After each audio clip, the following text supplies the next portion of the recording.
देव दीपावली का रहस्य। क्या देवता सच में आते हैं दिए जलाने? जानिए इसका दिव्य रहस्य।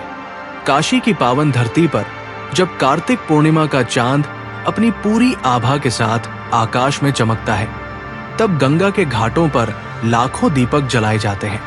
ये केवल एक उत्सव नहीं है, ये वो रात है जब देवता स्वयं धरती पर अवतरित होते हैं। लेकिन क्या सचमुच देवता आते हैं? क्या वे दिए जलाते हैं? आज मैं आपको एक ऐसी कहानी सुनाने जा रहा हूं जो आपके मन में छुपे हर सवाल का जवाब देगी और आपकी आत्मा को झकझोर देगी। नमस्कार प्यारे दर्शकों, मैं अर्जुन एक बार फिर आपका हार्दिक स्वागत करता हूं आपके अपने चैनल विद्या ज्ञान सागर में। दोस्तों, आज हम एक नई कहानी और एक नया वीडियो लेकर आपकी सेवा में उपस्थित हुए हैं। आज की कथा अत्यंत ज्ञानवर्धक और प्रेरणादायक है। कथा शुरू करने से पहले आपसे एक विनम्र निवेदन है।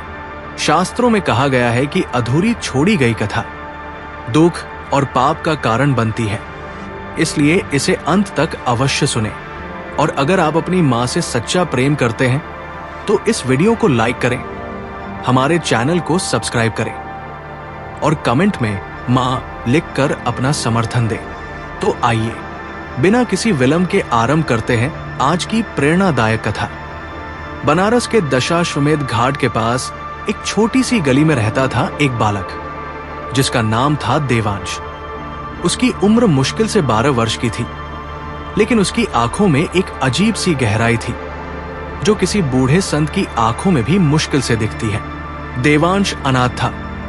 उसके माता पिता गंगा की बाढ़ में बह गए थे जब वो महज 5 साल का था। तब से वो मणिकर्णिका घाट पर श्मशान में काम करने वाले एक बूढ़े पंडित बाबा के यहाँ रहता था। देवांश अलग था बाकी बच्चों से। जहां दूसरे बच्चे गलियों में खेलते, वहीं देवांश घाटों पर बैठकर गंगा की लहरों को देखता रहता। उसके मन में हमेशा एक ही सवाल घूमता रहता था, क्या भगवान सचमुच होते हैं? अगर होते हैं तो मेरे माँ बाप को क्यों ले गए? मैं उनसे मिलना चाहता हूँ, उनसे पूछना चाहता हूँ कि क्यों। बाबा अक्सर उसे समझाते, बेटा, ईश्वर की माया को कोई नहीं समझ सकता। जो होता है भले के लिए होता है। लेकिन देवांश का दिल इन बातों से नहीं भरता था। वो चाहता था प्रमाण, वो चाहता था देखना, छूना, महसूस करना कि देवता सच में होते हैं। एक दिन कार्तिक मास की शुरुआत हुई। बाबा ने देवांश को बुलाया और कहा, बेटा, इस बार की देव दीपावली कुछ खास होने वाली है।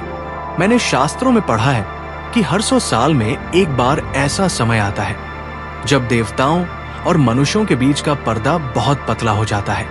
इस साल वो समय आ रहा है। देवांश की आंखों में एक चमक आ गई। उसने पूछा, तो क्या इस बार देवता सचमुच आएंगे बाबा?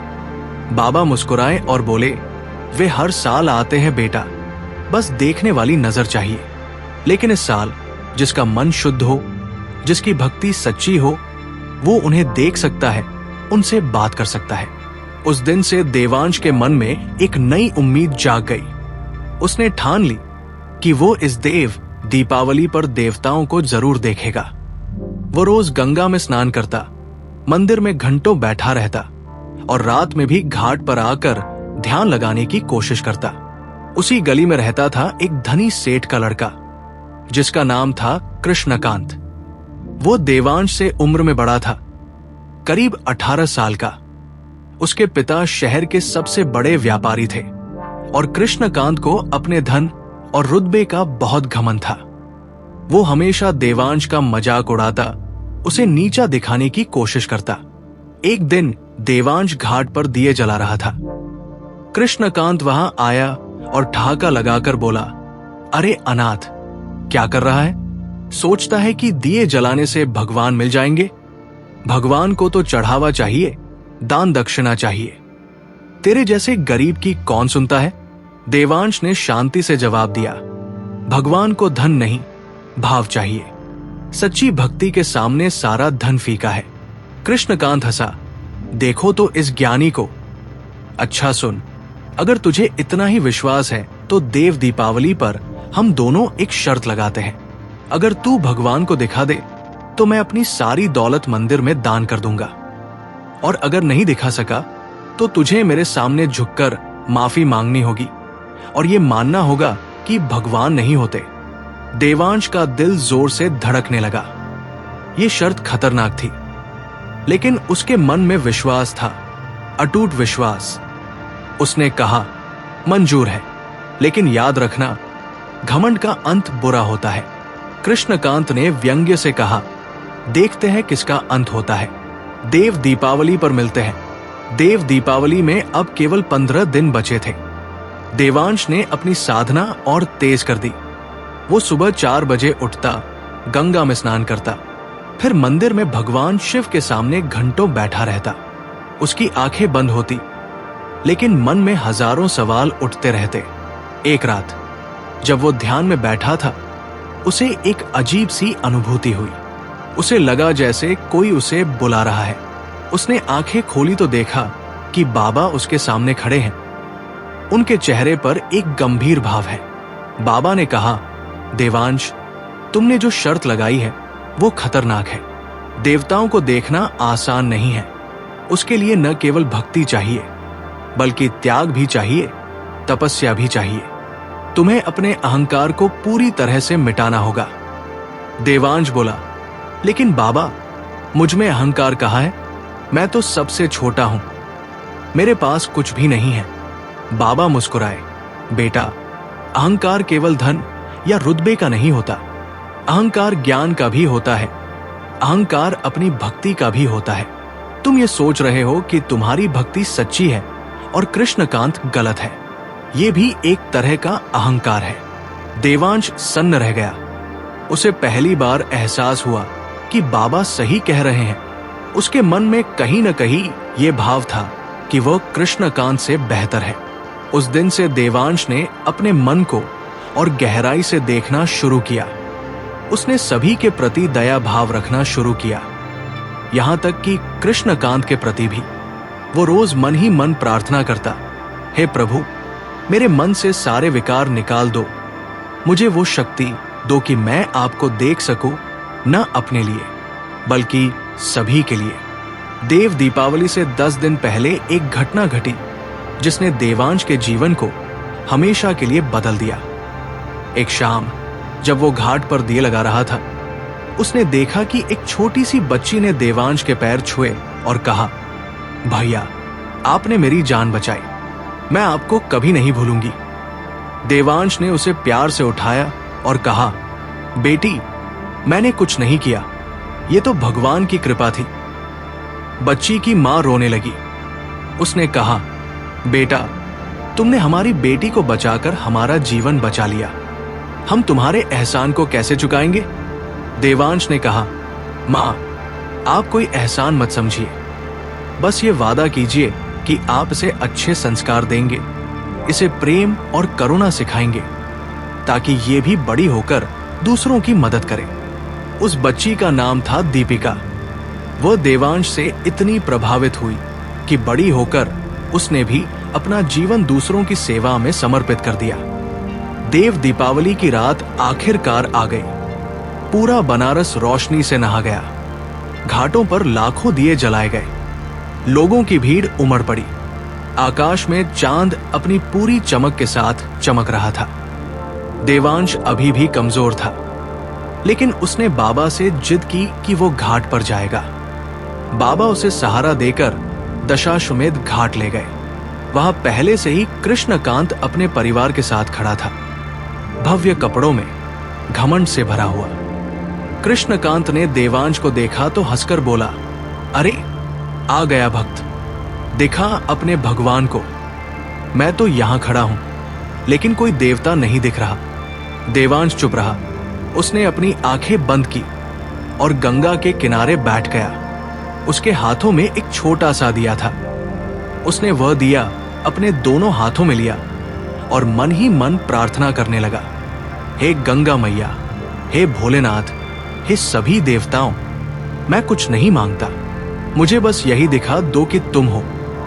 मैं अपने लिए नहीं, बल्कि उन सभी के लिए मांग रहा हूं जो दुख में हैं, जो अकेले हैं, जो भटक गए हैं। उन्हें विश्वास दिलाऊं कि तुम हो, कि तुम्हारी कृपा सब पर है। जैसे ही उसने ये प्रार्थना पूरी की, कुछ अद्भुत हुआ।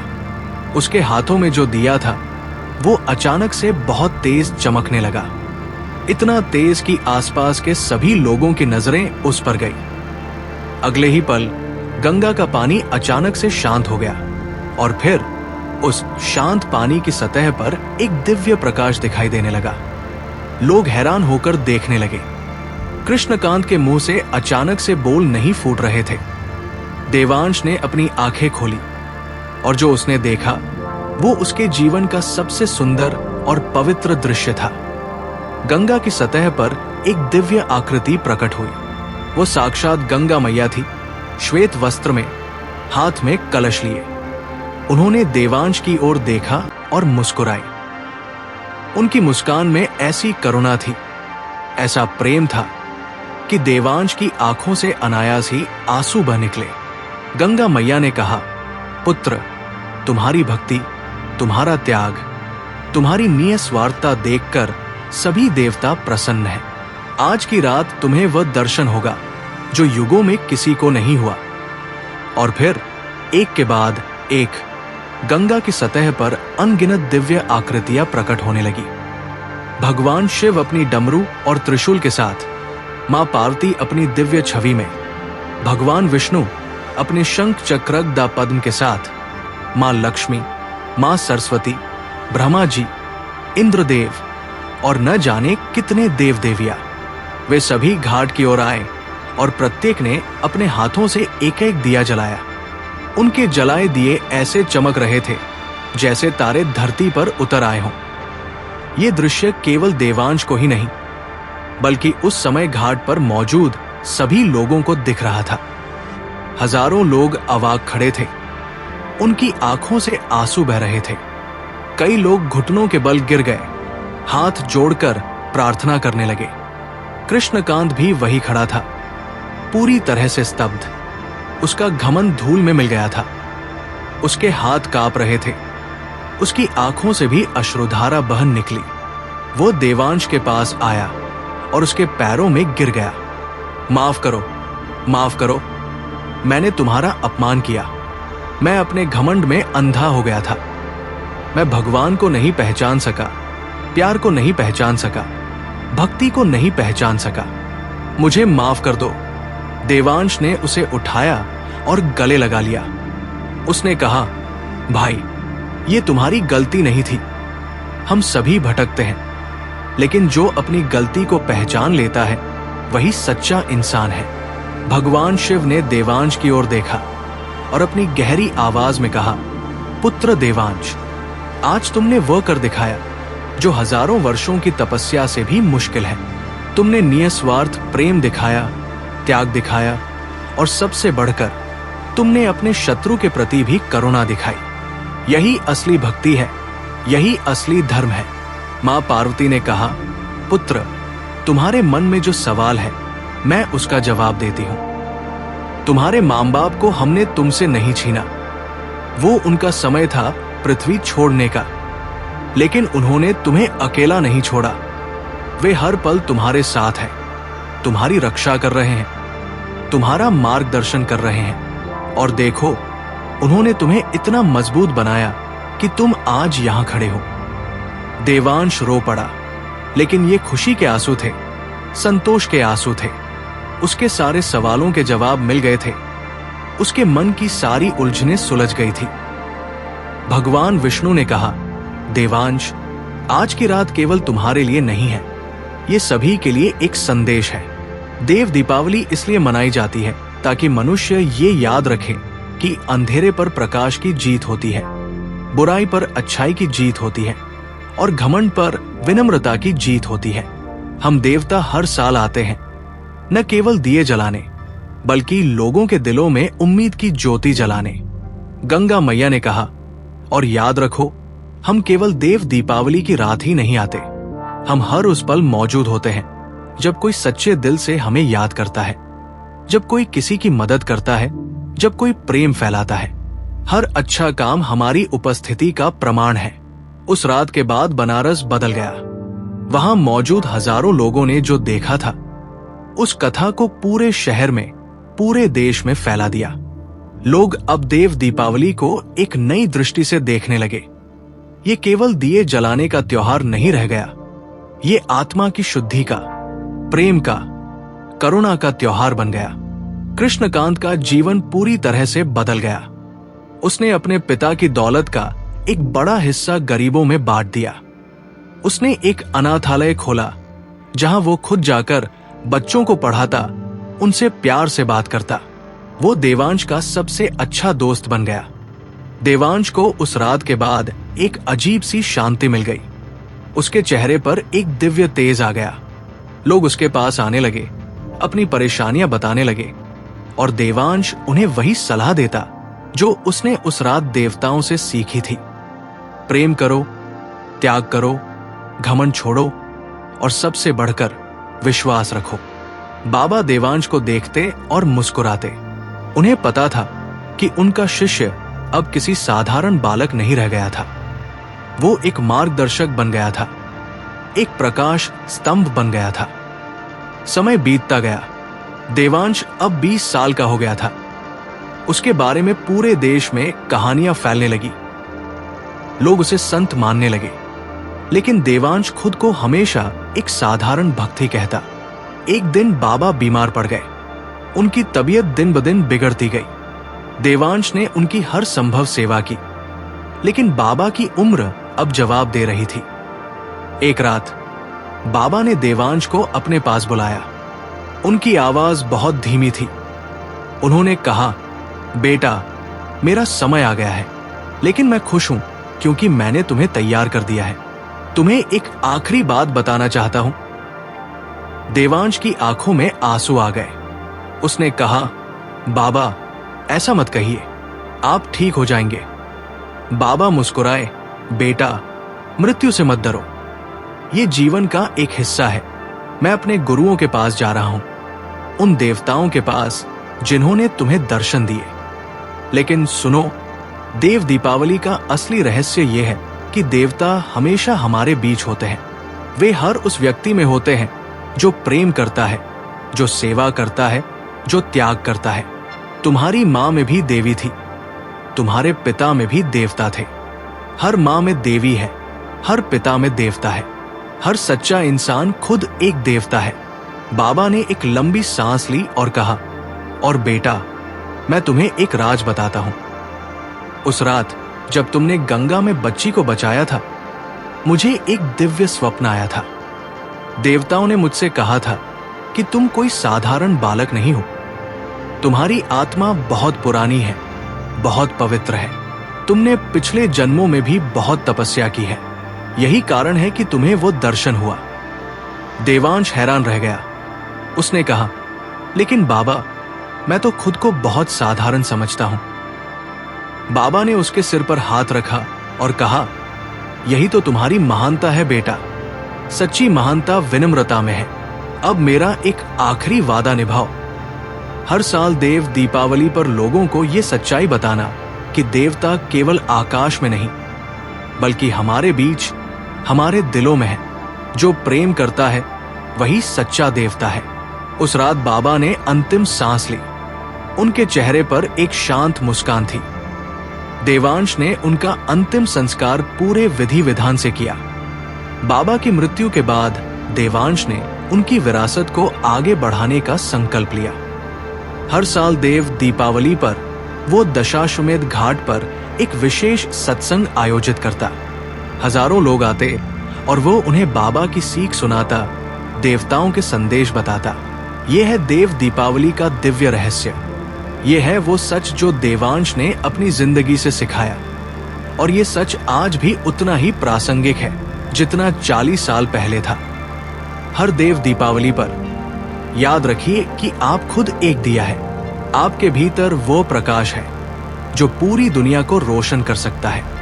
बस उसे जलाने की जरूरत है, प्रेम से, भक्ति से, सेवा से। और जब आप अगली बार देव दीपावली पर दिया जलाएं, तो बस ये सोचिए कि ये दिया आपके भीतर के देवता का प्रतीक है। इसे जलाते समय संकल्प लीजिए कि आप हर दिन किसी न किसी के जीवन में रोशनी लेकर आएंगे। जय गंगा मैया। जय भोलेनाथ, जय सभी देवी देवताओं की।